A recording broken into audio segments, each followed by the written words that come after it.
Hey guys, Thunder E here and welcome to another battle vid. Now this one is between the brand new MacBook Pro 13 with the M1 chipset and the Dell XPS 13 with the Intel 11th gen processor. You're going, latest processors, I can't wait. Now before we jump in, don't forget to hit the subscribe button and notification icon to get notified with our latest videos. Now let's go ahead and battle.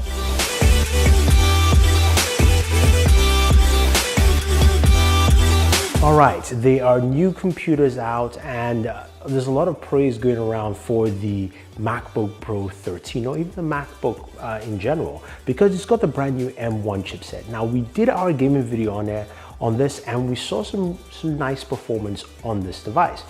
There's a lot of caveat to go with that as well, but I would say I was impressed with what Apple brought to the table.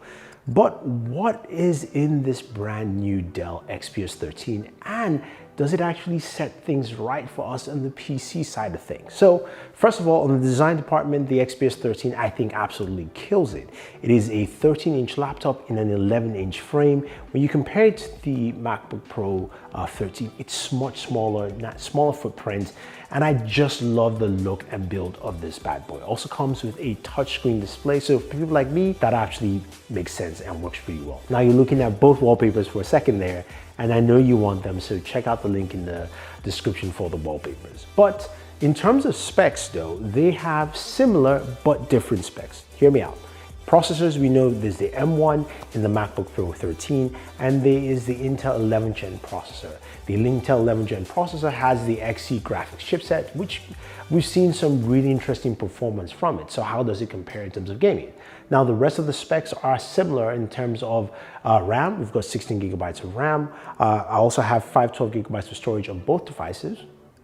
And we also have 2 Thunderbolt 4 ports on both the MacBook Pro 13 and the Dell XPS 13. So you've got that there, but the XPS 13 also has a micro SD card slot, and they both have headphone jack. So in terms of specs, that's what we have. Now, battery life is one thing that, of course, with these kind of laptops, people want to see long battery life.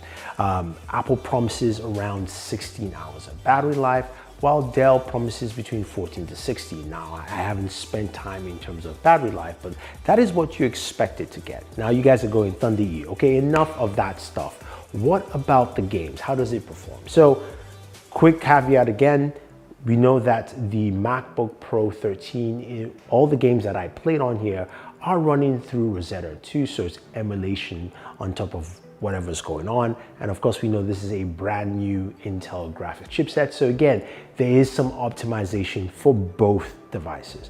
But let's look at the very first game. Now that game would be, of course, Shadow of the Tomb Raider, available on both Mac and of course PC. Shadow of the Tomb Raider, when you look at the game running at the lowest settings there for both the Mac and the Dell XPS 13. The XPS 13 does a fantastic job at beating out of course, the MacBook Pro, 37 frames per second compared to 29 frames per second. So it's definitely playable on the Dell XPS 13.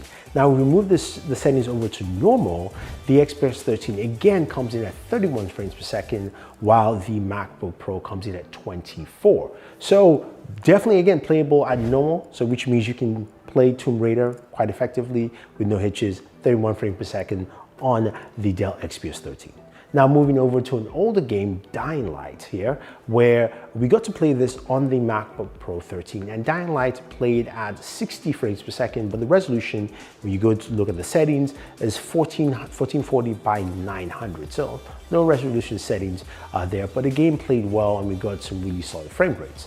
Moving over to the Dell XPS 13, for whatever reason, it was locked at 1920 by 1200, a higher resolution, and we're playing at roughly around 60 frames per second, between 55 to about 60 frames per second, which was great to see. It was good to see the textures and graphics on there, and the Dell XPS 13 definitely excelled in that one. Now let's move over to the third game that, of course, we played, which is Fortnite. Now, Fortnite, of course, is something that Apple would like to showcase more because of the kind of performance it delivers. And when we look at the settings here for both devices, 1440 by 900, we have everything set here. This is where the MacBook Pro actually excels. It runs at 60 frames per second, probably dips down a little bit to about 55, but a solid 55 to 60 frames per second for the MacBook Pro, which was quite impressive. The Dell XPS 13 here, on the other hand, is running at roughly around 44 frames per second is what I was getting on average, dipped down a little bit to about 39, but that is what you get with the Dell XPS 13. Now, speaking of temperatures, this is where things are quite interesting. They both have fans in both systems. Now, while gaming, both system fans did kick in. I will say the Dell XPS 13 fan is a little louder. And what I mean by a little louder is just more noticeable. It's not loud compared to the MacBook Pro 13 M1, which was really quiet fan, if you will. Now, temperatures on the MacBook Pro gaming range between 105 to around 110 degrees, while the Dell XPS 13 was about 107 to about 113 degrees in terms of temperature. So that is what you get for temps. So what does this mean overall for both devices? It means that, well, look, Apple went a different route, and it depends on what software you're running, especially if you're running universal apps, but gaming performance was quite respectable. Intel also has come out with its first true solid integrated graphics chipset, and within the Dell XPS 13, it ran really well. Now, I think some optimization has to be had for both devices, especially running, of course, games natively on the MacBook Pro and getting optimized software in terms of graphics for the Intel Dell XPS 13. I think overall, though, the XPS 13 really hit the spot for me because as a laptop itself, it packs in a whole lot. It's got that touchscreen display. It's very vibrant. You've got a smaller form factor. Again, compared to the MacBook Pro 13, it just looks smaller, still a 13-inch laptop. So I like those aesthetic designs there. I also like the battery life stated, 14 to 16 hours, and I like the performance I'm getting. But leave your thoughts down below, guys. What do you think? Do you like the Dell XPS 13 more, or do you like the MacBook Pro 13? Well, if you have any questions, any comments, let me know. Don't forget to like, share, subscribe, and always enjoy your entertainment.